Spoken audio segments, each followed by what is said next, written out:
Salut, je m'appelle Manuelle, je suis fondatrice de l'organisme Libridé, qui est un organisme pour les adoptés à l'international qui sont devenus adultes.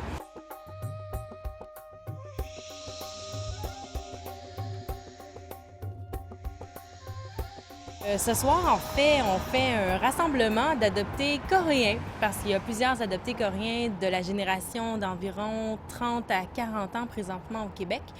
Et puis, on a décidé de faire une sortie au Korea House, donc Korean House, pardon, un restaurant typiquement coréen. Puis ce qui est vraiment le fun, c'est que Jade n'a jamais mangé de coréen. Fait que pour elle, c'est vraiment tout nouveau. Alors qu'on a aussi Nathalie qui a passé pas juste 6 mois, pas juste 1 an, mais qui a passé 13 ans en Corée. Donc elle a vraiment un regard qui est plus critique sur l'adoption internationale, pas seulement sur son histoire, mais vraiment sur l'histoire des adoptés en général. Il y avait 2 gars aussi. Souvent, on a l'impression que c'est peut-être juste les filles qui sont adoptées, surtout les Asiatiques, mais il y avait 2 garçons qui étaient avec nous. Puis c'est le fun de voir la différence entre les hommes qui sont adoptés, les femmes qui sont adoptées. C'est quoi les préjugés favorables ou défavorables aussi? Il y a Yang Sun. Yang Sun est arrivée ici, elle avait 11 ans, avec 3 de ses sœurs, donc ses sœurs biologiques aussi. Ça fait des échanges super passionnants. Et puis, il y a Kim qui est aussi retournée en Corée. Donc, il y a plusieurs d'entre nous qui étaient retournés en Corée. Il y avait Jade et puis Kim Lee qui sont jamais retournés en Corée, mais ça n'a pas changé à la richesse des échanges. Les gens ont l'impression, parce que je suis arrivée à un âge presque adulte, on va s'entendre, que j'ai un bagage Non, c'est ça. énorme paquebot derrière moi, mais non, pas. Mais pas toi, vraiment. est-ce que tu te sens plus coréenne que tes autres sœurs ou... Moi, honnêtement, là, mon appartenance à la Corée, là, est presque inexistante. Le coréen vient comme à la fin, même si c'est la première chose qu'on voit. Mais c'est comme. Je suis pas portée à dire. Tu sais, je veux pas. J'ai jamais pensé à retourner là-bas. Ah, mais moi, je te trouve vraiment bonne d'être allée rester en Corée pendant 13 ans. C'était un peu inconscient aussi. Inconscient? Ben oui, en fait, dans les années 90, il n'y avait pas beaucoup de Coréens adoptés qui revenaient, surtout dans le début des années 90, qui revenaient vivre, enfin, vouloir vivre en Corée. Et donc moi, je m'étais dit, bon, je vais y rester 1 an, et puis après, je reviens, parce qu'il y avait une association d'adoptés coréens en Belgique.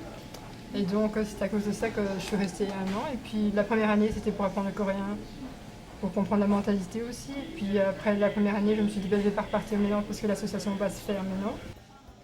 Je me disais, aïe, aïe, on rassemble des gens qui se connaissent pas, qui sont adoptés, qui ont des points en commun.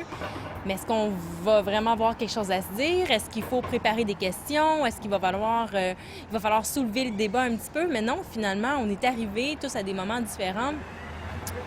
Puis la conversation a vraiment été initiée super facilement. Tout de suite, on est passé d'un sujet du retour aux origines, à l'identité, à l'enfance, à la relation avec nos parents ou peut-être séquelles psychologiques de l'adoption, de l'abandon. Là, moi, de me réveiller en pleine nuit encore à 28 ans, puis de rêver que je me fais laisser dans un centre d'achat, puis de me retrouver, puis de paniquer. C'est des émotions qui sont vraiment Puis lourdes tu à sais, porter. tu peux pas contrôler ça. Mais je pense que ça change pas le fait que tu sois adopté à 3 mois, 1 an, peu importe l'âge, ou que j'ai 11 ans. Ça change un peu parce qu'au niveau du tempérament de l'enfant et de la personnalité, c'est T'as valant. T'as des souvenirs? J'ai des souvenirs, mais j'ai pas. Tu sais, ça, ce sont des souvenirs d'enfant. Aujourd'hui, en tant qu'adulte, tu regardes ça puis tu dis, bon, ça sont tes souvenirs d'enfant. Qu'est-ce qui est la réalité du jour? Qu'est-ce qui est la réalité de la Corée? Qu'est-ce qui est la réalité de l'adoption? Tout à fait différent. Faut être C'est capable de faire déterminant la au part des niveau de la choses. personnalité. Là. Ben oui. On dit, puis c'est très accepté comme pensée, que les 2 premières années d'un enfant vont être déterminantes pour le Oui, reste de sa absolument. vie puis la formation de sa personnalité.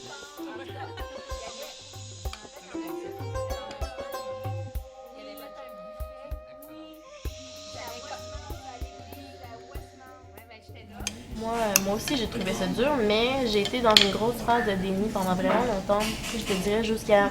Même quand je suis retournée en Corée, je me foutais d'être adoptée, puis je pensais même pas qu'il y avait de séquelles jusqu'à récemment, peut-être 2 ans, où est-ce que vraiment c'est venu me chercher, puis j'ai eu des émotions qui sont foulées, ont comme pris dessus.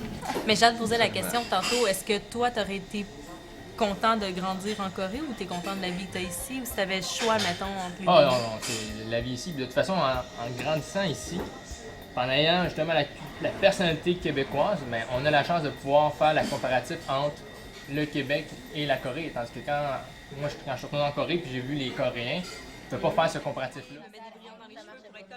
J'ai trouvé ça super intéressant de voir qu'il y a plein d'adultes qui ont des intérêts communs, qui sont dans différents stades de leur cheminement d'adoption, mais qui sont capables d'en parler ouvertement parce que il y a tellement longtemps que les parents adoptifs ont parlé pour nous, puis c'est normal parce qu'on était des tout petits bébés.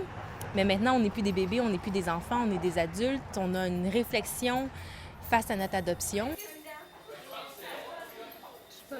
Et puis de pouvoir se rencontrer entre nous, adoptés adultes, grâce à l'hybridé ou simplement entre nous autour d'un bon repas coréen pour découvrir la culture, bien, c'est intéressant. Puis ce qui est le fun aussi, c'est qu'on a déjà planifié des prochaines activités.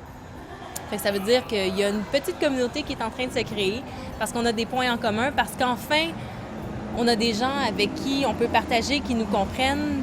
Puis c'est peut-être un petit peu plus facile de se rassembler maintenant aussi avec les grandes technologies, mais aussi avec la maturité du regard de notre adoption.